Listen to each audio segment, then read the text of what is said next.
ഉമറിൻ്റെ ഇസ്ലാം സ്വീകരണം. താങ്കൾ എങ്ങോട്ടാണ്? ഊരിപ്പിടിച്ച വാളുമായി വരുന്ന ഉമറിനെ കണ്ട് അബ്ദുള്ളയുടെ മകൻ നുഐം ചോദിച്ചു. മുഹമ്മദിൻ്റെ തലയെടുക്കാൻ. ഈ വാളുകൊണ്ട് ഞാനത് നിർവഹിക്കും. അവൻ നാട്ടിൽ സമാധാനം തകർക്കുന്നു, ഖുറൈശികളെ ഭിന്നിപ്പിക്കുന്നു, അവരുടെ മതത്തെ ആക്ഷേപിക്കുന്നു, ദൈവങ്ങളെ നിരാകരിക്കുന്നു, സംസ്കാരം നശിപ്പിക്കുന്നു. ഇനിയും ഇത് തുടർന്നുകൂടാ. ഉമറിൻ്റെ മനസ്സ് നിറയെ രോഷമായിരുന്നു. മുഹമ്മദിനോടുള്ള വിദ്വേഷം, പുതിയ മതത്തോടുള്ള എതിർപ്പ്, ഇസ്ലാമിനോടുള്ള അടക്കാനാവാത്ത രോഷം ഉമറിൻ്റെ മനസ്സിൽ നീറിപ്പടർന്നു. പൂർവികരോടുള്ള ഇസ്ലാമിൻ്റെ എതിർപ്പ് അദ്ദേഹത്തെ രോഷാകുലനാക്കി. ഇസ്ലാമിനെ പരാജയപ്പെടുത്താൻ ഉമർ പരമാവധി ശ്രമിച്ചു. മുസ്ലിങ്ങളെ ക്രൂരമായി മർദ്ദിച്ചു, അന്യായമായി ആക്രമിച്ചു, പിടഞ്ഞു വീഴുന്നതുവരെ പലരെയും പ്രഹരിച്ചു. പക്ഷേ ഫലം എല്ലായ്പ്പോഴും വിപരീതമായിരുന്നു. ഒരു ദിവസം പുലർന്നപ്പോൾ തൻ്റെ അയൽക്കാരെല്ലാം നാടുവിടുന്നത് ഉമർ കാണുന്നു. ഈ രംഗം അദ്ദേഹത്തെ അസ്വസ്ഥനാക്കി. പാവങ്ങൾ, സ്വന്തം നാടുവിട്ട് അവർ എവിടേക്കാണ് പോകുന്നത്? അവർക്കവിടെ ആരുണ്ട്? അബൂ ഹസ്മയുടെ മകൾ ഉമ്മു അബ്ദില്ലയുമായി നടന്ന സംഭാഷണം ഈ മനോഗതം അനാവരണം ചെയ്യുന്നു. അവർ യാത്രക്കൊരുങ്ങിയപ്പോൾ അദ്ദേഹം ചോദിച്ചു, പോവുകയാണോ? അതെ, ഞങ്ങൾ അള്ളാഹുവിൻ്റെ ഭൂമിയിൽ ഇറങ്ങിത്തിരിക്കട്ടെ. നിങ്ങൾ ഞങ്ങളെ മർദ്ദിച്ചു, അടിച്ചമർത്തി. അവൻ ഞങ്ങൾക്ക് മോചനം നൽകിയേക്കും, അവർ പറഞ്ഞു. എങ്കിൽ അള്ളാഹു നിങ്ങളെ അനുഗ്രഹിക്കട്ടെ, ഉമർ ആശംസിച്ചു. ഇതൊരു മനംമാറ്റത്തിൻ്റെ ലക്ഷണമായി മനസ്സിലാക്കിയ ഉമ്മു അബ്ദില്ല ഭർത്താവിനോട് ഈ വിവരം പറഞ്ഞു. അദ്ദേഹത്തിൻ്റെ പ്രതികരണം ഇതായിരുന്നു: ഉമർ മുസ്ലിം ആവുകയില്ല, ഖത്താബിൻ്റെ കഴുത മുസ്ലിമായാലും. യഥാർത്ഥത്തിൽ തൻ്റെ നാട്ടുകാരുടെ പലായനത്തിൽ ഉമർ അസ്വസ്ഥനായിരുന്നു. ഈ വിനകളെല്ലാം വരുത്തിയ പുത്തൻ പ്രസ്ഥാനത്തെ പിഴുതെറിയണമെന്ന് അദ്ദേഹം ഉറച്ചു. അതിന് കണ്ട ഏറ്റവും നല്ല മാർഗം മുഹമ്മദിൻ്റെ കഥ കഴിക്കലാണ്. എന്നാൽ അതിൻ്റെ ആപത്കരമായ അന്ത്യത്തെ സംബന്ധിച്ച് അദ്ദേഹം ആലോചിക്കാതിരുന്നില്ല. എങ്കിലും ഈ ചിന്തയൊന്നും ഉമറിനെ തൻ്റെ ഉദ്യമത്തിൽ നിന്ന് പിന്തിരിപ്പിച്ചില്ല. അത് പ്രാവർത്തികമാക്കാൻ ഇറങ്ങി പുറപ്പെട്ടതാണ്. അള്ളാഹു ആണേ, താങ്കൾ സ്വയം വഞ്ചിതനായിരിക്കുന്നു. മുഹമ്മദിൻ്റെ തലയെടുത്ത ശേഷം ഭൂമിക്ക് മുകളിലൂടെ മര്യാദക്ക് നടക്കാൻ കഴിയുമെന്ന് തോന്നുന്നുണ്ടോ? അബ്ദുമനാഫിൻ്റെ കുടുംബം താങ്കളെ വെറുതെ വിടുമോ? നുഐം ചോദിച്ചു. വിഡ്ഢിത്തം പറയാതെ, ഉമർ തിരിച്ചടിച്ചു. എങ്കിൽ നീ ആദ്യം നിന്റെ വീട് നന്നാക്ക്. നുഐം അയാളുടെ ശ്രദ്ധ തിരിച്ചുവിടാൻ ശ്രമിച്ചു. എൻ്റെ വീടോ? ഉമർ അത്ഭുതപ്പെട്ടു. അതെ, താങ്കളുടെ സഹോദരി ഫാത്തിമയും അവരുടെ ഭർത്താവ് സായിദ് ബിൻ സെയ്ദും ഇസ്ലാം സ്വീകരിച്ചിരിക്കുന്നു. ആദ്യം അവരെ ശരിയാക്ക്. ഈ വാക്കുകൾ ഉമറിനെ പിടിച്ചു കുലുക്കി. നേരെ ഫാത്തിമയുടെ വീട്ടിലേക്ക് പോയി. അപ്പോൾ അവിടെ ഖബ്ബാബ് ബിനുൽ അറത്തുമുണ്ടായിരുന്നു. അദ്ദേഹം ഖുറാനിലെ ത്വാഹ അധ്യായം പാരായണം ചെയ്യുകയായിരുന്നു. ഫാത്തിമയും സെയ്ദും ശ്രദ്ധിച്ചു കേൾക്കുകയും. ആഗതനാരെന്ന് മനസ്സിലാക്കിയ ഖബ്ബാബ് ഒളിച്ചു. ഫാത്തിമ ഖുറാനിൻ്റെ ഏട് മറച്ചുവെച്ച് കതക് തുറന്നു. എന്താണ് ഞാൻ ഇവിടെ നിന്ന് കേട്ട ശബ്ദം? ഉമറിൻ്റെ ചോദ്യം. ഞങ്ങൾ സംസാരിച്ചതായിരിക്കാം, സ്വല്പം പരിഭ്രമത്തോടെ ഫാത്തിമ പറഞ്ഞു. കള്ളം പറയാതെ, നിങ്ങൾ മുഹമ്മദിൽ വിശ്വസിച്ചിട്ടുണ്ടെന്ന് എനിക്കറിയാം. അതിലെന്താണിത്ര സംശയം? ഞങ്ങൾ സന്മാർഗം സ്വീകരിച്ചിട്ടുണ്ട്, സായിദ് സധൈര്യം പറഞ്ഞു. പറഞ്ഞു തീരേണ്ട താമസം. ഉമറിൻ്റെ കരുത്തുറ്റ കൈകൾ സായിദിൻ്റെ കരണത്ത് പതിച്ചു. വീണ്ടും കൈ ഉയർത്തിയ ഉമറിനെ തടയാൻ ശ്രമിച്ച ഫാത്തിമയെ ഉമർ ശക്തിയായി പ്രഹരിച്ചു. അവരുടെ മുഖത്തു നിന്നും തലയിൽ നിന്നും രക്തം ചാലിട്ടൊഴുകി. അതവർക്ക് കൂടുതൽ ധൈര്യം പകർന്നു കൊടുക്കുകയാണുണ്ടായത്. ഞങ്ങൾ മുസ്ലിങ്ങളായിട്ടുണ്ട്, അള്ളാഹുവിലും അവൻ്റെ പ്രവാചകനിലും വിശ്വസിച്ചിട്ടുണ്ട്. ഇഷ്ടമുള്ളത് ചെയ്തു കൊള്ളുക. സഹോദരിയുടെ ഈ പ്രഖ്യാപനം ഉമറിനെ നിസ്സഹായനാക്കി. ആ മനസ്സലിഞ്ഞു.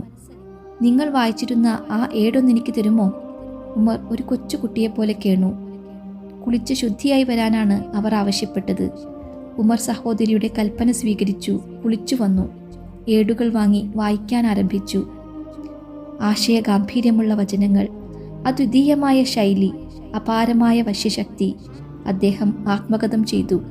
എത്ര നല്ല വാക്യങ്ങൾ, മഹത് വചനങ്ങൾ. സാഹചര്യത്തിൻ്റെ സവിശേഷത മനസ്സിലാക്കിയ ഖബ്ബാബ് രംഗത്ത് വന്നു പറഞ്ഞു. പ്രവാചകന്റെ പ്രാർത്ഥന താങ്കളുടെ കാര്യത്തിലാണ് ഫലിച്ചതെന്ന് എനിക്ക് തോന്നുന്നു.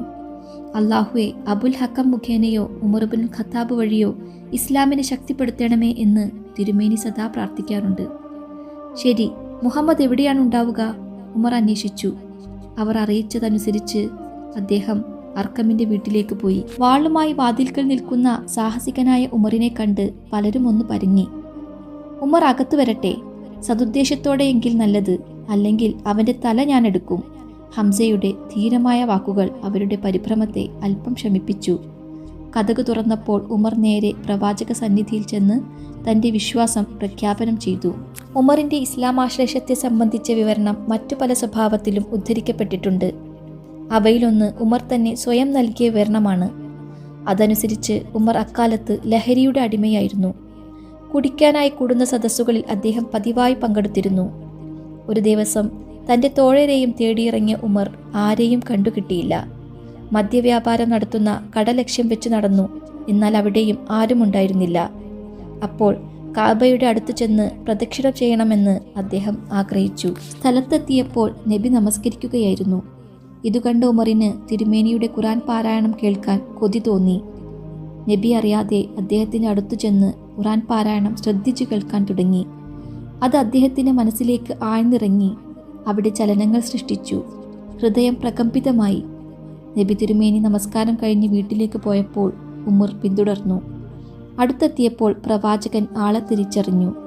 തന്നെ ഉപദ്രവിക്കാൻ വന്നതാണെന്ന വിശ്വാസത്തിൽ തിരുമേനി അദ്ദേഹത്തെ തടഞ്ഞു. ഈ സമയത്ത് എന്തിനാണ് വന്നത്? തിരുമേനി അന്വേഷിച്ചു. അള്ളാഹുവിലും അവൻ്റെ ദൂതനിലും അവനിൽ നിന്ന് അവതീർണമായതിലും വിശ്വസിക്കാനാണെന്നായിരുന്നു ഉമറിൻ്റെ മറുപടി.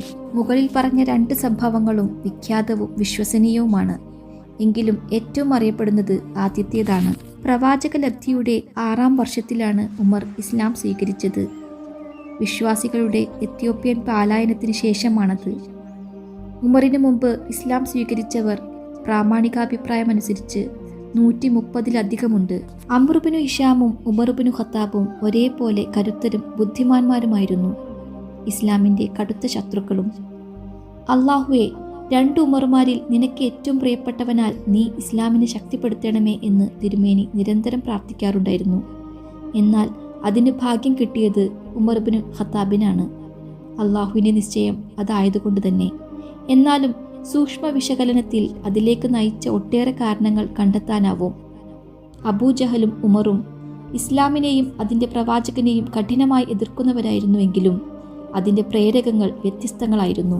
ഉമറിൻ്റെ വിരോധത്തിന് കാരണം മതപരവും സാമൂഹിക ഭദ്രതയുടെ തകർച്ചയെ സംബന്ധിച്ച ഭയവുമായിരുന്നു.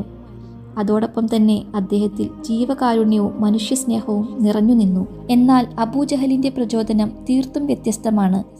അത് കേവലം കുടുംബപരവും അസൂയയിൽ നിന്ന് ഉടലെടുത്തതുമാണ്.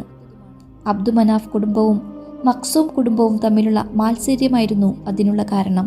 ഉമറിൻ്റെ ഇസ്ലാം ആശ്ലേഷം സാരമായ മാറ്റങ്ങൾ സൃഷ്ടിച്ചു.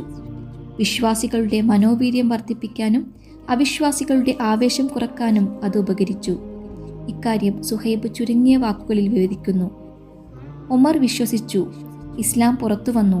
പരസ്യ പ്രബോധനം ആരംഭിച്ചു. കാബയെ തവാഫ് ചെയ്തു. എതിർത്തവരെ തടഞ്ഞു. തൻ്റെ മാറ്റത്തിൻ്റെ കഥ മറച്ചുവെക്കാൻ ഉമർ ആഗ്രഹിച്ചില്ല. അതിനാൽ നേരെ അബൂജഹലിൻ്റെ വീട്ടിലേക്കാണ് പോയത്. വാതിലിൽ മുട്ടി വിളിച്ചപ്പോൾ അബൂജഹൽ പുറത്തു വന്നു കാര്യം അന്വേഷിച്ചു. ഉമർ താൻ ഇസ്ലാം സ്വീകരിച്ചിട്ടുണ്ടെന്ന് വിവരമറിയിച്ചു. അപ്പോൾ അബൂജഹൽ വാതിൽ കൊട്ടിയെടുക്കുകയും ആകെ തന്നെ രൂക്ഷമായ ശൈലിയിൽ ശകാരിക്കുകയും ശപിക്കുകയും ചെയ്തു. അതേ ദിവസം തന്നെ ജമീലുബ്നു അമറിനെയും വിവരമറിയിച്ചു. സംഭവം കേട്ടയുടനെ അയാൾ കാബയുടെ അടുത്തേക്ക് ചെന്നു. ഉമർ അയാളെ പിന്തുടർന്നു. അയാൾ ഉച്ചത്തിൽ വിളിച്ചു പറഞ്ഞു, ഖുറൈശി സമൂഹമേ അറിയുക, ഉമർ പിഴച്ചിരിക്കുന്നു. ഉടനെ ഉമർ പിന്നിൽ നിന്ന് തിരുത്തി, കള്ളം, ഞാൻ ഇസ്ലാം സ്വീകരിക്കുകയാണുണ്ടായത്. ഞാൻ സാക്ഷ്യപ്പെടുത്തുന്നു, അള്ളാഹു അല്ലാതെ ഒരു ഇലാഹുമില്ല, മുഹമ്മദ് അവൻ്റെ ദാസനും ദൂതനുമാണെന്ന്. ഇതു കേട്ട് ജനം ഉമറിൻ്റെ മേൽ ചാടി വീണു. മർദ്ദനം അഴിച്ചുവിട്ടു. ബനു സഹ്മു വംശജനും അംറുബ്നു ആസിൻ്റെ പിതാവുമായ ആസിബിനു വായിൽ വന്ന് ജനങ്ങളെ അതിൽ നിന്ന് തടയുകയാണുണ്ടായത്. അടുത്ത ദിവസം ഉമർ നബി തിരുമേനിയെ സമീപിച്ച് അത്യാവേശത്തോടെ ചോദിച്ചു, നാം സത്യമാർഗത്തിലല്ലേ? നാം എന്തിനു മറഞ്ഞിരിക്കണം? താങ്കളെ നിയോഗിച്ച സത്യം ഉദ്ഘോഷിക്കാൻ നമുക്ക് പുറപ്പെടാം, അദ്ദേഹം അഭ്യർത്ഥിച്ചു. അങ്ങനെ അവർ 2 നിരയായി കാബയിലേക്ക് പുറപ്പെട്ടു. ഒന്ന് ഉമറിൻ്റെയും മറ്റേത് ഹംസയുടെയും നേതൃത്വത്തിൽ. ഖിന്നരായി നോക്കി നിൽക്കാനേ ഖുറൈശികൾക്ക് കഴിഞ്ഞുള്ളൂ. അവരെ തടയാൻ അവർ ധൈര്യപ്പെട്ടില്ല. കാരണം മുൻനിരയിലുള്ളത് അറിയപ്പെടുന്ന 2 വീരകേസരികളാണ്. കാബ പൊതുസ്വത്താണ്. ആരാധനാ സ്വാതന്ത്ര്യവും പ്രബോധനാനുവാദവും എല്ലാവർക്കും ഉണ്ടായിരിക്കണം. ഇതായിരുന്നു ഉമറിൻ്റെ നിലപാട്. ഇതിനായി അദ്ദേഹം നിരന്തരം ശ്രമിച്ചു. ശത്രുക്കളുമായി ഏറ്റുമുട്ടി. ഈ സമീപനം അനുകൂല ഫലങ്ങൾ ഉളവാക്കി. അബ്ദുല്ലാഹിബ്നു മസ്ഊദ് പറയുന്നു, ഉമറിൻ്റെ ഇസ്ലാം സ്വീകരണം വിജയമായിരുന്നു. ഹിജ്റ സഹായവും ഭരണം അനുഗ്രഹവുമായിരുന്നു. ഉമർ വിശ്വസിക്കുന്നതുവരെ ഞങ്ങൾക്ക് ദൈവിക ഭവനത്തിങ്കൽ പോയി നമസ്കരിക്കാൻ കഴിയില്ലായിരുന്നു. അദ്ദേഹം മുസ്ലിമായപ്പോൾ ശത്രുക്കളോട് ഏറ്റുമുട്ടി ഞങ്ങൾക്ക് പ്രാർത്ഥനാ സൗകര്യം ലഭ്യമാക്കി. അതുമുതൽ ഞങ്ങളുടെ അന്തസ്സ് വർദ്ധിച്ചു. മക്കയിലെ ഈ സംഭവങ്ങൾ താമസിയാതെ എത്യോപ്യയിലേക്ക് പലായനം ചെയ്തവരും അറിഞ്ഞു. അവർ നാട്ടിലേക്ക് മടങ്ങി. എന്നാൽ അവർ എത്തിയപ്പോഴേക്കും സ്ഥിതിഗതികൾ പുതുരൂപം പ്രാപിച്ചു കഴിഞ്ഞിരുന്നു. ആളുകൾ ധാരാളമായി ഉമറിൻ്റെ പിന്നാലെ നടക്കുകയും മുഹമ്മദ് നബിയുടെ അടുത്തു കൂടുകയും ചെയ്യുന്നത് കണ്ട ശത്രുക്കൾ പരിഭ്രമിച്ചു. അവർ പരസ്പരം കൂടിയാലോചിച്ചു. എത്തിച്ചേർന്ന പരിഹാരം മുസ്ലിങ്ങളെ സാമൂഹികമായി ബഹിഷ്കരിക്കുകയായിരുന്നു. അങ്ങനെ ബനു ഹാഷിം, ബനു മുത്തലിബ് ഗോത്രങ്ങളുമായി വിവാഹബന്ധത്തിലും വ്യാപാര ഇടപാടുകളിലും ഏർപ്പെടുകയില്ലെന്ന് അവർ പ്രതിജ്ഞയെടുത്തു. എന്നാൽ ഇതൊന്നും തന്നെ മുസ്ലിങ്ങളെ തങ്ങളുടെ മാർഗത്തിൽ നിന്ന് അകറ്റിയില്ല. അവർ സത്യസരണിയിൽ തന്നെ ഉറച്ചുനിന്നു. വിശുദ്ധ ഖുർആൻ അവരുടെ വിശ്വാസം വർദ്ധിപ്പിച്ചു. പ്രവാചകൻ അവർക്ക് മാർഗദർശനം നൽകി. ഉമറിൻ്റെ സാന്നിധ്യം സമാധാനം സമ്മാനിക്കുകയും ചെയ്തു.